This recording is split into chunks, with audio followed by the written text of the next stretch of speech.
ze Uganda ezenjawulo. Obulamu bugamba butya abakyala abanyirivu nga mmwe? Obulamu bulungi butambula season tugendedde best. Tubasanze mu rehearsals. Yes. Sooka otubulye vibe eri etya? Vibe yakabi oza amayireta pe. Rehearse egenze bulungi nnyo. Karole Kasita ali kutegeka show eyakabi is her first concert and nze ng'omuntu I'm very proud of her. Ndi proud nti this short time asobodde okukolawo show asobodde okuŋŋanya bandi ye n'agikomyawo buli omu she wants to do it live but abasinga their first concert they can't tebasobola kikola so nze I have maximum respect for Karole for doing this and I'm really excited kuba nange mwendi tugenda kukola collaboration yaffe n'ebirala bingi nnyo byabategekedde mulina okujja. Please come and support Karole Kasita. Sindi totagala nnyo Collabo. Yes. Karole Kasita. Okimanyi. Okimanyi nze siri muntu wa collabo nnyo because a collaboration is like a marriage. Okitegera tulina okuba nga tusobola okukwatagana more than music as artists. Nina okuba nga nkussaamu ekitiibwa. I need to respect you kola naawe. Sobola kukola bukozi n'abantu balwa ssente oba kino. Kino okuba nga nze ndaba nga kingasa in my career tuba mu legacy yange. So bwe natunulira Karole ne haso engeri gy'ebaddemu ne ndabira ddala nti I want to be part of a star like that. I want to be part of a journey like that. Kukola ne Karole ne tukola akayimba akamoto. Okay. 2019 seems to be a good year for you, both of you. Mubadde ne tune ez'amaanyi. Yeah. Temugyevuma. Yes, true. Omwaka guno kiki oyinza okujjukiramu nga ggwe? Bintu bingi nnyo ne battle yali awo makati awo. So the year has been full of fire, but mostly nzijukira love y'abantu gye bandaze guno mwaka.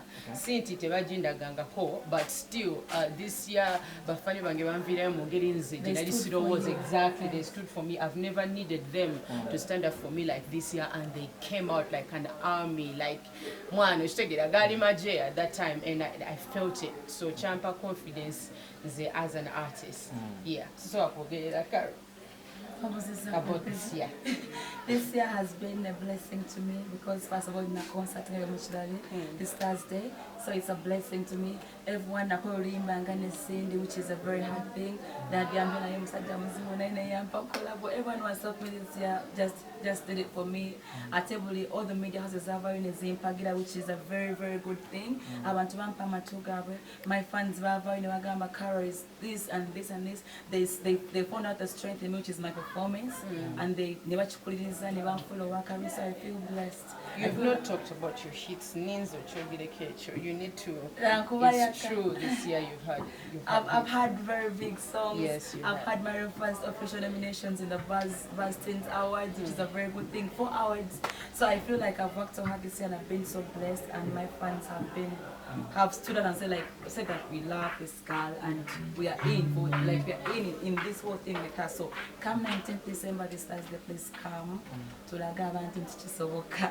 And the love is real, not just social media love, but the love is actually real. Cindy, don't you think we miss those three? And can't Karole Kasita be the No, Blue 3 was a whole different vibe, and it was a different time that happened. Right now, Chidi just changed out.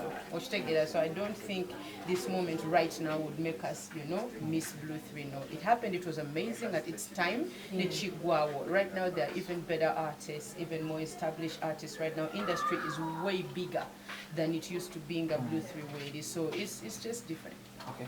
I like the fact that organic industry is way bigger. Yes. It is going more dirty. Yes. Let's talk about drug addiction. Yeah. Yesterday we happened to have aired one of the stories in Gabalaga artists.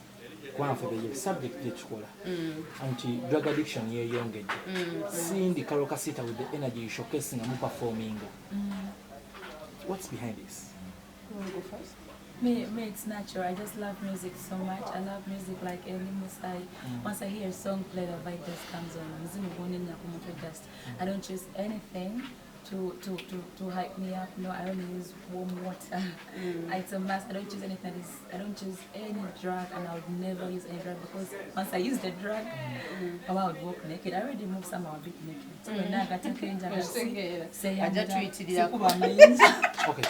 Seeing even a good friend of yours over there namanya owa yakomawo e Bulaya because yagenda ofuluma eggwanga nga tali mu mbeera nnungi. Nga bwe mwamanya, Jackie was sheltered from the rest of the industry because bo baali balowooza yeffe abamonona. So I can't tell you I know anything about what's happening to Jackie. I don't know anything because that's what the family chose. So nange nensaba tugenda besibako, you know, let them have their way and keep their family members secretly from all of us until they are ready to reveal her to the public. So nange ninze, just like all of you. But Karole nga bw'abadde agamba, most artists abantu batulimba nnyo. Nange people come to me and say katula ku talent yo kasita oyongireko enjaga kigenda kuba kyakabi nnyo. People do that ne bakujubisa and then you start, you know. But then nze nakiyiga very early. If you take care of your body as a person, if you eat well, do exercises, naddala okulya obulungi, it really affects your energy. Nenjogera kuba the people around me give me courage and I go to the audience. That's all I need. Seetaaga njaga, seetaaga kintu kyonna. That nange ntegera about artists who feel like they need the drugs. Some artists have no talent at all, you know. So sorry. Okay. So they need. I beg your pardon, some artists don't have. Yes, some artists have no talent, so they need the drugs to, like, you know, to stand in front of the audience, because even them, achimai bulungi simanyi kuyimba. Ochitegera kati yo okwejubisa, I know okwekyusa obwongo. So they do that so that they lie to themselves and then lie to the audience. So it's an easy addiction to get into. I understand it. Why are you laughing? I'm being honest with you. One man because it's the truth that an artist abeera atya because akimanyi ba mu studio wali ebintu kitegera byayina okuddamu mirundi 10-25 kati wano ku stage olina one take wait, so kitiisa tosobola agamba abantu nyimbe bwe bakazeeyo nziremu, you know, so bitiisa omuntu n'asalawo okutandika okola enjaga. But I think every artist, no matter how little your talent is, osobola kurehearsinga notuka ku stage n'okikuba enjaga tetugyetaaga ate saagala buli mwa atwesibeko ffe nga ba artists mbo only us. No, it's affecting everybody from the corporate people to, you know, to like the lowest class of people. It's affecting everyone.